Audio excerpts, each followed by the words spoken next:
Dentists are some of the hardest working professionals that I know, and yet I've seen dentists with 3 million in practice revenue and they still feel like they're going nowhere. They've got work ethic, they've got skills, they've got income, but they still feel stuck. So if you're a practice owner, I want to ask you something. What are you working on?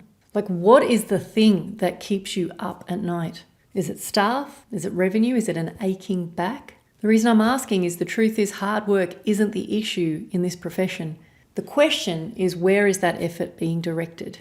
Because most dentists I meet, they're sprinting on a treadmill. They're burning energy, they're moving fast, they're doing everything they're supposed to, and they're still not getting closer to freedom. And maybe deep down, you felt it too. You chose this path because you care. You wanted to serve people. You wanted autonomy.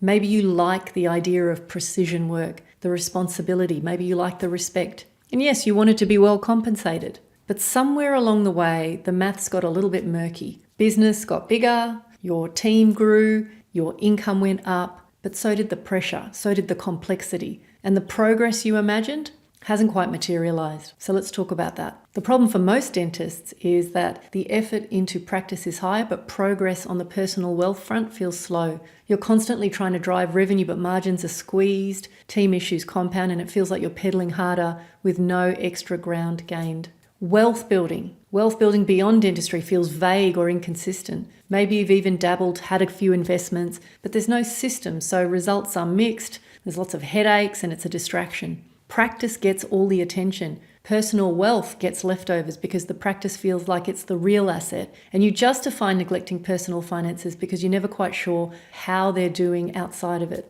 And the deep fear that you've got is that, what if I keep working this hard and I still don't have enough to stop when I want to? That the treadmill doesn't actually lead to freedom. But the thing is, if you can grasp the right ideas, then you can make the connection between effort and outcome. Not just more revenue, but traction, real traction, visible movement towards financial independence. You can build a real wealth engine outside the practice that just works in the background while you focus on what you love, being your dentist and your patients and your family. And you can make better, faster decisions with less stress because you've got the confidence to know what to say yes to and what to walk away from.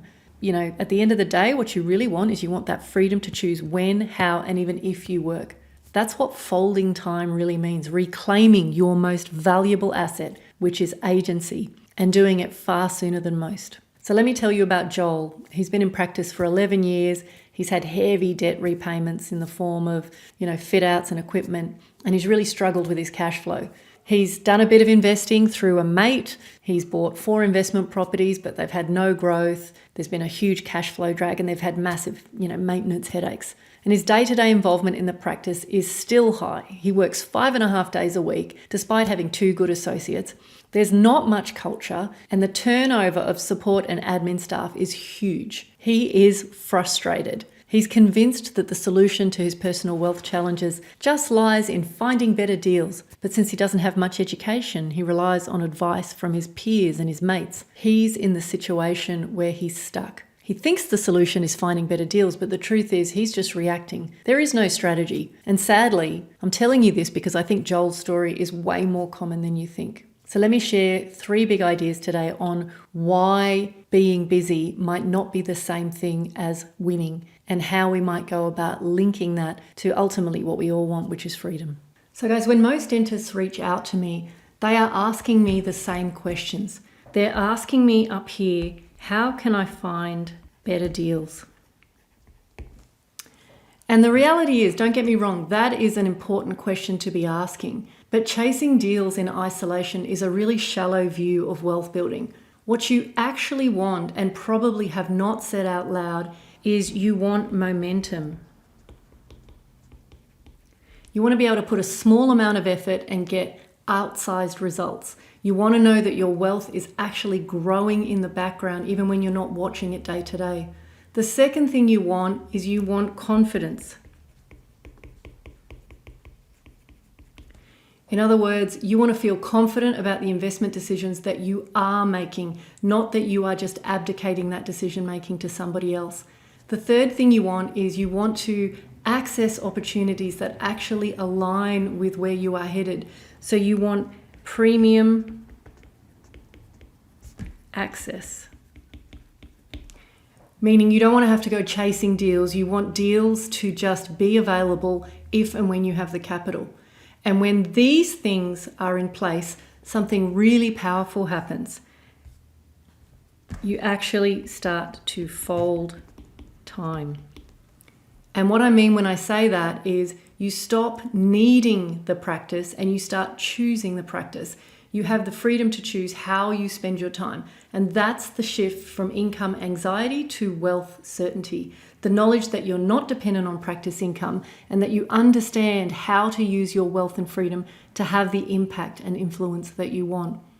Unfortunately, the hard truth is that all of the solutions here come back to how well you manage your money, your habits, and your decision filters. So there are 4 pillars of money freedom. And really what these do is they tell us what we should be working on. And I want to talk about this from the viewpoint of being foundations. So I use these inside of Freedom Warrior as a kind of a personal order and a way to spot whether someone's winning with wealth game or not, and where they're maybe quietly bleeding time and money. So over many years of working with high net worth investors, I could see many of them have what we all have, which is blind spots. Sometimes if we're not looking for them, they actually jeopardize our freedom and our results. And I was working with a fellow years ago, a guy who sadly had one of the worst scarcity mindsets I've ever seen. On the outside, he was charismatic, he was generous, he was definitely high net worth, and he worked hard to cultivate this appearance of abundance. But privately, he was in complete agony. Everyone was out to get him. Money was a reflection of power and a scorecard, and there was never enough. His wife and kids had learned to tune out any discussions around money because it was just easier. And what was most interesting was how this drove his decision making around investing. He was extremely bad at choosing investments. He had no fundamental investing rules, no due diligence process. He put his faith in the wrong people. He had, for the earnings, a paltry net worth and a hodgepodge of investments, some lemons, some fat lazy pandas. And I realized what he needed was a way, not for me to tell him what he was doing wrong, but a way to self-diagnose. And ultimately, that's what we all need. We need to kind of have a barometer, if you like, for looking across 4 big ideas and saying that is an area of weakness for me and that's where I need to put my effort. So if the ultimate game we are all playing is to achieve some level of freedom, what are the 4 pillars that really support our relationship with money and investing? The first one is something that I call stewardship.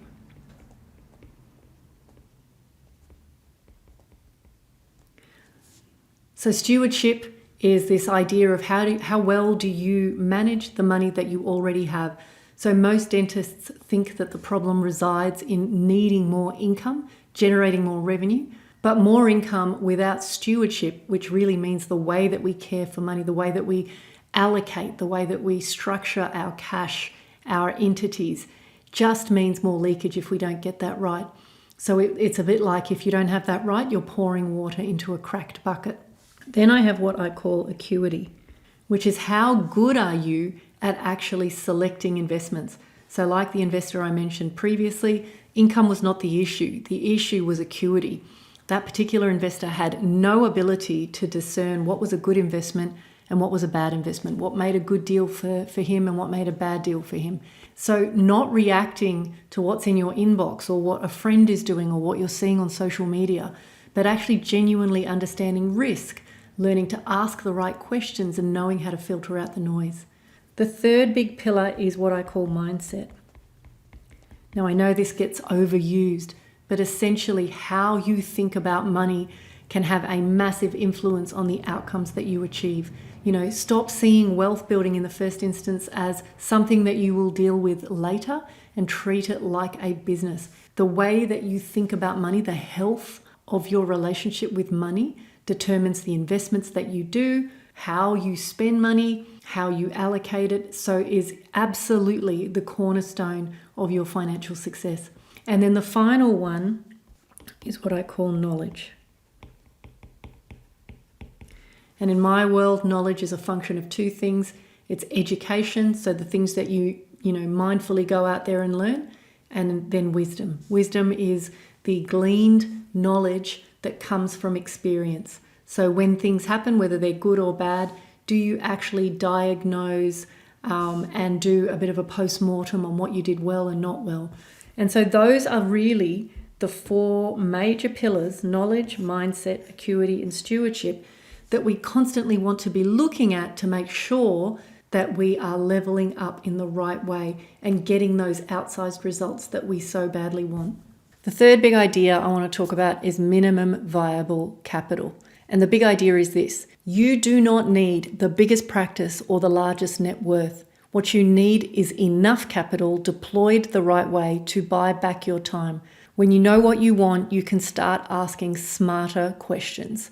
What is the amount of capital that you need to fund the outcome that you want with the least amount of effort? This is not a fantasy. It is wealth by design, and that's how real wealth gets built. And it's also how you stop wasting effort on things that don't matter, that don't move the needle. So in summary, this is why working hard isn't the problem. The problem is that all of that effort only feeds the tip of the iceberg, the visible stuff like your income, your status, or your growth. If your work doesn't support the base, which is your financial foundation, then you will always be on the hook. Because dentists who win the wealth game, they're not working harder, they're just working on what matters the most.